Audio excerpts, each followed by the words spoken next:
Okay, let's dive into this. Welcome to this explainer on what is, without a doubt, one of the most chilling and enduring mysteries of the 20th century. Picture this. It's the night of February 1st, 1959. 9 highly experienced hikers just completely vanish in one of the absolute coldest, most remote places on the planet. Now, these weren't amateurs. They were young, incredibly healthy individuals who knew exactly how to survive in extreme winter conditions. Yet, something happened out there that night. Something so utterly terrifying that it caused them to literally slice their own tent open from the inside out just to flee into the dark. To really wrap our heads around the sheer panic of that moment, we have to immediately ground ourselves in the lethal reality of where they were. Outside that canvas tent, the temperature had plummeted to below -30 degrees Celsius. That's so cold that exposed human skin can freeze in just a matter of minutes. And yet, when these survival experts bolted into the complete, freezing, pitch-black darkness, the evidence showed that some of them were wearing practically nothing. We're talking just socks. Some were completely barefoot. And right there, that brings us to the stark contradiction that has just baffled investigators for decades. Look at the items they left behind in the tent. Heavy winter jackets, boots, their food supplies, flashlights, maps, all of their survival equipment. They abandoned the very things that would have kept them alive. I mean, it's completely illogical for a highly trained team to run out into a sub-zero blizzard without boots or coats, right? So whatever drove them out into the snow wasn't just a minor scare. It demanded an instantaneous, desperate, do-or-die reaction. It really makes you wonder, what exactly does it take to completely override our most basic human survival instincts? Chapter 1. The expedition begins.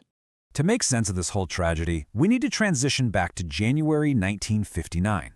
At the Ural Polytechnic Institute over in the Soviet Union, a 23-year-old engineering student named Igor Dyatlov put together a highly qualified team for a really ambitious trek toward Mount Orderton. These folks were prepared, they were capable, and they were super excited. Let's quickly trace their optimistic journey here.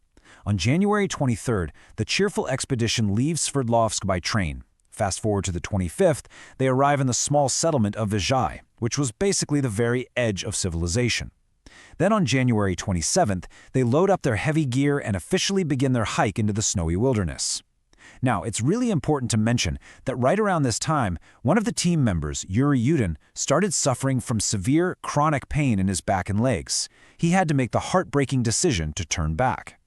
Hugging his friends goodbye, Yuri had absolutely no idea that this bittersweet departure would end up making him the expedition's sole survivor. The remaining 9 pressed on, and by January 31st, they reached the edge of their fateful destination. Chapter 2. The final night. By February 1st, the weather turned. Powerful winds and blinding snow forced the team slightly off their planned route, and instead of retreating back down to the safety of the tree line, Igor Dyatlov made a really tough call to just set up camp right there, on the open, exposed mountainside. They carved out a platform and pitched their canvas tent on the eastern slope of a mountain known to the local Mansi people as Kolatsyakal.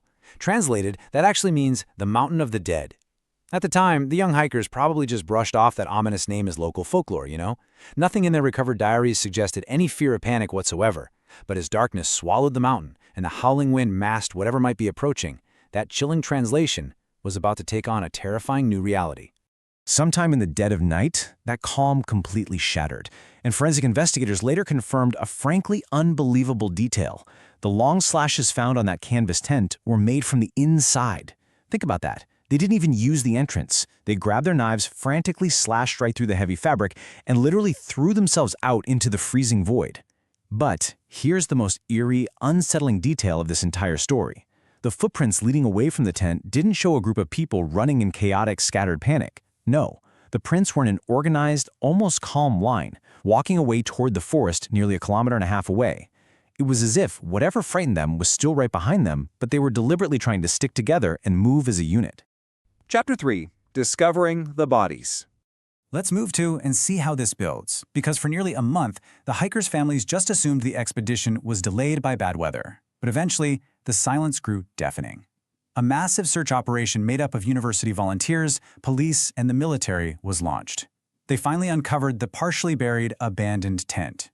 Mapping out the grim aftermath, we can clearly see 3 distinct zones where the frozen bodies were ultimately recovered. First, about 1.5 kilometers away at a large cedar tree, searchers found 2 bodies wearing almost nothing, lying right next to the remains of a desperate small campfire. Second, on the slope between that tree and the tent, they found 3 more bodies, including Igor Dyatlov himself. They were actually positioned facing the tent, indicating they died of hypothermia while attempting to crawl back up to safety.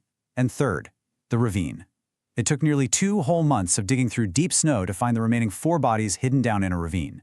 And the condition of those last 4 bodies? Well, that changed the entire investigation. Chapter 4: Unraveling the Theories. Up until that brutal discovery in the ravine, investigators basically viewed this as a tragic, yet somewhat straightforward case of extreme exposure. But examining the bizarre catalog of anomalies documented on those remaining team members changes everything. Now, what's really interesting about this slide is the sheer strangeness of the evidence. There was missing tissue. Lyudmila Dubanina was inexplicably missing her tongue and parts of her facial tissue. Then there was massive internal trauma. We're talking severe skull and chest fractures that you'd normally compare to a high-speed car crash, yet there were absolutely no external skin wounds. And, bizarrely enough, some of their clothing carried unusually high levels of radioactive contamination. I do want to carefully note here, though, that while this fueled decades of really dark rumors, modern forensic experts now widely attribute that missing soft tissue to natural decomposition and scavenging animals down in the ravine. Yet, back in 1959, the official Soviet investigation abruptly closed the case with a highly vague and, frankly, classified conclusion. They stated simply that the hikers died because of a compelling natural force. That's it. They provided no detailed explanation. The documents were just locked away in a vault. And naturally, this total lack of transparency acted exactly like a match dropped in dry grass. It sparked over 60 years of wild speculation, conspiracy theories, and paranormal ideas. Over the years, the theories have generally split into 2 main camps. On one side, you have natural phenomenon. These are theories suggesting maybe an avalanche partially buried the tent, or perhaps powerful winds created infrasound waves. Those are low-frequency sounds that are actually known to induce intense, completely irrational panic in humans. On the exact opposite side, you have military involvement. These theories argue that secret Soviet weapons testing caused the radiation and terrified the hikers, which might also explain the extreme blunt force that crushed their chests. However, we have to emphasize that despite decades and decades of digging, no verified evidence has ever actually proven any military involvement or any supernatural claims. So, the crucial point is what modern science tells us today. In 2020, Russian authorities and independent scientists actually reached a consensus. They concluded that a specific type of small, delayed slab avalanche struck the tent that night. Believing they were about to be buried alive in an instant, the hikers slashed their way out. But then they were immediately hit by compounding fatal factors: freezing temperatures, total darkness, and exceptionally poor visibility. They retreated down to the tree line to wait out the immediate danger, but without their heavy gear, they quickly succumbed to the brutal cold. And those who fell into the ravine, they suffered their massive injuries from the crushing weight of the snow and ice that fell in on top of them. It really is a neat scientific explanation for what was undoubtedly a chaotic night. But it still leaves us grappling with this final question. Will the mountain ever truly reveal its final secrets? Because even with the avalanche theory, some questions about human behavior under extreme duress just remain totally unanswered. Why walk away so calmly in a line? Why not grab even a single jacket on the way out of that slashed tent? It serves as a really stark reminder of our vulnerability in the wild. The 9 hikers of Dyatlov Pass left behind diaries, photographs, and one of history's absolute greatest unsolved mysteries. They remind us that sometimes, the most terrifying stories aren't the legends we invent, but the real events that unfold out there in the freezing dark. Thank you so much for joining me for this explainer, and as always, keep questioning the unknown.